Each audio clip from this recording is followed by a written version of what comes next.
please remember to leave a like, a comment, share the video about, and if you haven't already, subscribe. Thank you.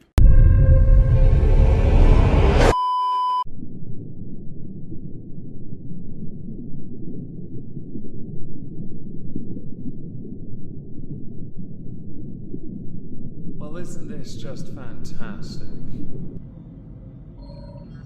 Hello everyone, welcome to the exhibition of stupid people. In keeping with a bit of a trend of late, where I seem to have featured Raygun a few too many times, the breakdancer that is, we're going to yet again feature Raygun at the start. You see, last week, I mentioned that they had won an event, the Oceania Continental Championship in October 2023. Well, because of that victory, she has been elevated to the top spot in the world. This is despite scoring nothing at the Olympics, and that's because points at the Olympics don't exist. So the world number one showed her credentials at the Olympics by being world number bleh, unworthy of being there with the interpretive dancing and mockery that has, well, led to further mockery of themselves. Now, the ranking methodology for the world rankings of breakdancing is based on each athlete's top 4 performances in the past 12 months, and it excludes Olympic events.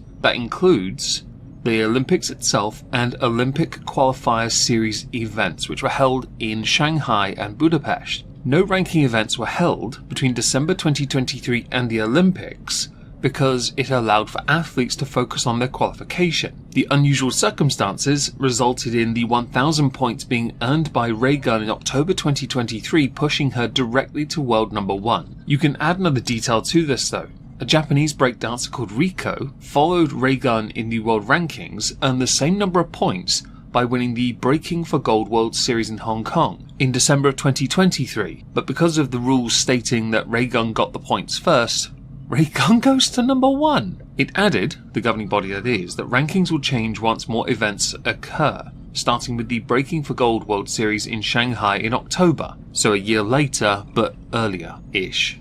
Right. The Vice President for Breaking for Gold has accused the WDSF of failing to organise the events by their measure that would contribute to creating an accurate world ranking. I think it's done a great job of highlighting breakdancing's rather unique standing in the world. And there is a point to organising your tournaments a bit better. Tennis do it, golf do it, although they have multiple different series now and some are held in low regard compared to others. Many differing sports do this, snooker, darts as well if you want to include more niche markets. Having Raygun at world number 1 is one of the dumbest things I've ever heard in my life. It's dumb because we now know what she can do, yet she still decided to be a parody of that in Paris. I tried to find clips of the performance at the Oceania event. They don't exist. In fact, I only got clips and shorts from her performance in the Olympic Village before the Olympics itself, which was horrendous, along with clips of others that had lost their place to her, which baffles me because these people were actually breakdancing. And it made, when you watch their videos, it made it look like Raygun had ripped off their moves but with additional kangaroo hops and failure. I'm wondering how long it will be until Raygun has her own podcast. It seems like an inevitable thing for those that become memes for a while. No OnlyFans though, we don't need that. Thank you. On the subject of memes, let's move on and talk about a recent video that was doing its rounds after the US presidential debate. Now this was shared by Permaband, who had tweeted, "This is a hilarious story. Be Trump-hating and self-proclaimed socialist. Sees the Trump-Harris debate and saw his quip about dog eating. Tries to mock Trump by making a remix song. Trump supporters and moderates enjoyed the song and thanked him. Other leftists unhappy and calling him out for making a catchy pro-Trump song. Melts down on Twitter trying to convince people his music was meant to be anti-Trump, not pro-Trump. Locks replies because both leftists and Trump supporters don't believe him and double down. Reality really makes the funniest comedic material sometimes, more so in recent years." Now, of course, the debate itself was quite the event. No, we're not going to talk about it. Megaphonics had tweeted out, "They're eating the dogs," with a video. They then later tweeted, "I also stream on Twitch," and followed up with, "If you're reading this, F Trump, I'm literally a socialist, this is not a pro-Trump song." They then went on to lock their account and delete the song. The internet is forever, boomer. We have it. So I'm going to share a piece of it. I'm not, just to be clear here, pro anyone. I'm only pro No Lives Matter. But the songs are catchy if you're into that kind of music.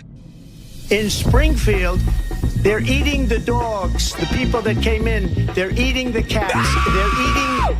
They're eating the pets of the people that live there. Yeah! And this is what's happening in our country, and it's a shame.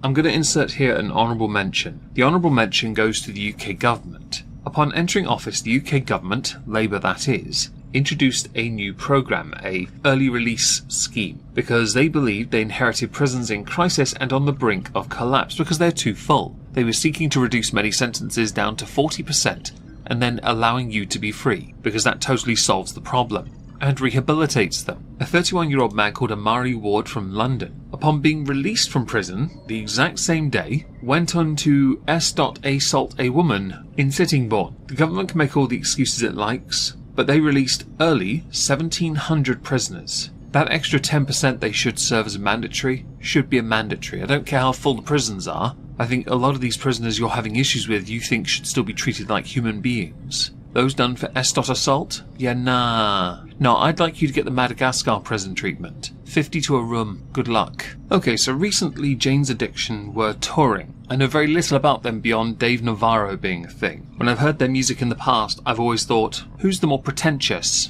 Perry Farrell or Dave Navarro? I can never quite decide who. Upon seeing some of their live shows, it's a toss-up. During this tour, I noticed a number of issues. One more notable issue, beyond the obvious one, was that Perry Farrell's audio and being slightly out of sync meant that the songs didn't sound as good as they could have. His voice is on the way out, so he needs to be helped, right? What you don't do is think that suddenly he can do the job on his own. He also has well-documented mental health problems. In the context of this kind of tour where it's going to be seen by a lot of people and make a lot of money, you need to make sure everyone is prepared, practiced, and is able to perform. I don't believe Perry Farrell was capable of it. The others, sure. Practice an instrument enough, it's muscle memory. You'll undoubtedly have something in your ear anyway, making sure you're in time. The same cannot be said for Perry Farrell, who relies on his voice but he can't use it as well. At a recent show, he struck Dave Navarro. The clip is on the screen now of them having a bit of a ruckus. Now this was shared to Twitter by Rich Whittaker. Along with that were a number of clips also of the show before that. In those clips you see either Perry Farrell being led off stage or him trying to sing and not sounding great. And lots of Dave Navarro's pretentious guitar playing. I say pretentious because it is Dave Navarro. It's pretty much hand in hand, part and parcel, really. My favourite reply to all of those though, Liam Gallagher. Their attitude stinks. Now he spelt "their" wrong, but we'll allow it. He is right though, there is an attitude problem with the group. Now upon this happening, they took to social media, the group, to release a statement from Dave Navarro, Eric Avery and Stephen Perkins, stating that due to a continuing pattern of behaviour and the mental health difficulties of our singer, we have come to the conclusion that we have no choice but to discontinue the current US tour. Many people believe that this statement is them throwing Perry Farrell under the bus, and that there is no accountability from them as well. And there is a point to that. I'm not going to justify Perry Farrell's behaviour at all. I just know he has documented issues, and this may not have been the right time to do a tour. But that's hindsight, isn't it? Now Perry Farrell has actually come out since and apologised, where he stated to Rolling Stone, behind a paywall, archive saved it, "This weekend has been incredibly difficult, and after having the time and space to reflect, it is only right that I apologise to my bandmates, especially Dave Navarro, fans, family and friends for my actions during Friday's show. Unfortunately, my breaking point resulted in inexcusable behaviour, and I take full accountability for how I chose to handle the situation." It is a very well put together statement, and he is taking responsibility. YouTubers should learn better how to apologise. This might be the right way about it. Just to throw another proving Dave Navarro is a pretentious twerp into this, he recently used a poet called Walt Whitman, using his 1855 book to reflect on the band's recent issues, drawing inspiration from the prized piece of American Romanticism literature for his introspective analysis. Quote, "It occurred to me that there is a strong parallel between his work and that of our own. The leaves represent the cycle of life and death, yet he continued to work on the body of poems until his own death. Perhaps he, like us, was unable to fully understand his own work as he continuously tried to rewrite, add and expand upon it. willing away his own work cycle of life just as we have. Perhaps it's simpler to recognise when something is gone and learn from the magical lesson of grief rather than avoid it and remain in a consistent state of dissatisfaction. You're a hipster, aren't you? To the next subject. Dexter 2. Mr. Beast, KSI and Logan Paul are releasing Lunchly, a Lunchables competitor. It will feature Prime, Feastables chocolate and a variation of food. How exciting. Now many in the comments to this are less than impressed with this. Right. I saw a bar of Feastables in a shop near me and they were selling it for £3. For that, I could buy 2, maybe slightly more. I could buy at least 2 sizable 100-gram bars of Galaxy or Dairy Milk, or I could buy 12 fudge bars. I'd rather have the fudge bars. Dan TDM. What happened to YouTubers, man? I can't not say anything anymore. This is selling stuff for the sake of making money. Simple. How does this benefit their fans? This is selling crap to kids who don't know better than to trust the people who are selling it to them do better. Now I take no real issue with any YouTuber building up their own business, right? Hell, even I'm trying to do that. I put myself on multiple platforms. We have merch, we have Streamlabs things, we do that, right? Because we want to succeed. This is my job. One of them. For these guys, yes, they are wealthy. Insanely wealthy. Prime has done amazing for Logan Paul and KSI, Mr. Beast and his chocolates and stuff and food. That's where he makes his money, as he said. He's been very honest about that. Although, honesty is an ironic term used with him these days with the controversies. It's always best to be a bit more skeptical at the present moment anyway. I take no issue with anyone wanting to get involved in this. And there may be ulterior motives beyond making money from it. Jacksepticeye. You messed with Dan TDM, you mess with YouTube. Reply. When Dan TDM and Jacksepticeye aren't on your side, you know you've messed up big time. Now MrBeast had actually directly responded to this via Drama Alert tweeting it out. Dan TDM, Jojo Josiah, Squiddy and Plain Rock 124 who do not support what they're doing. Now he, Mr. Beast, had said Lunchables sells hundreds of millions of units and countless people eat it. Our goal is to give people a better for you alternative to it. Our turkey meal, for example, is 80 less calories, 60% less sugar, more electrolytes. We use real cheese, they use cheese product, they can't call it cheese, higher quality meat, etc. Obviously eating fresh chicken and broccoli is healthier, but if someone is going to eat pre-made meals like this, which millions do through Lunchables, then I think giving them a higher quality version at roughly the same price is a net good in my opinion, and why we launched it. Also, as we get economies of scale and can get things cheaper, we will only be improving the product more and more. Readers added context. Feastables chocolates were also marketed as being healthier than other chocolate bars. Later, the recipe was reformulated. They are now no healthier and the extra ingredients are disguised as unsweetened chocolate. Suck it. People did have to point out in the replies that you were very quick to address this, but not the other allegations against you at present.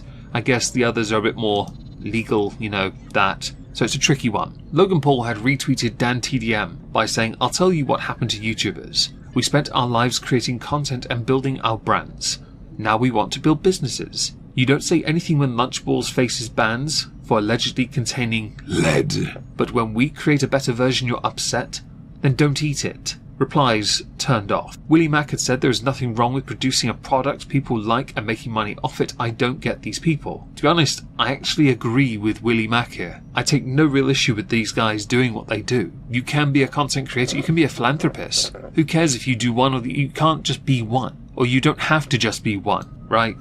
Xylee, y'all done now? There is a lot more serious going on than some damn Lunchly, alternative to Lunchables. Y'all freaking swarm on anything, keep your heads on straight. Again, a valid point. People can be YouTubers and have a business. People may be controversial or have been involved in many controversies, like all three of them. At present, all three especially. But let's face it here, they're not doing anything wrong, are they? And maybe is or can be considered immoral by some to make a product and market it knowing your audience will lap it up. We've seen it with Prime. That was mental, but that's capitalism for you. If you don't like that system, that is a you problem. I do miss the good old days though when content creators were content creators though, but I don't miss the days of like David Dobrik's vlogs being considered the best content on the planet. I said content, not fake.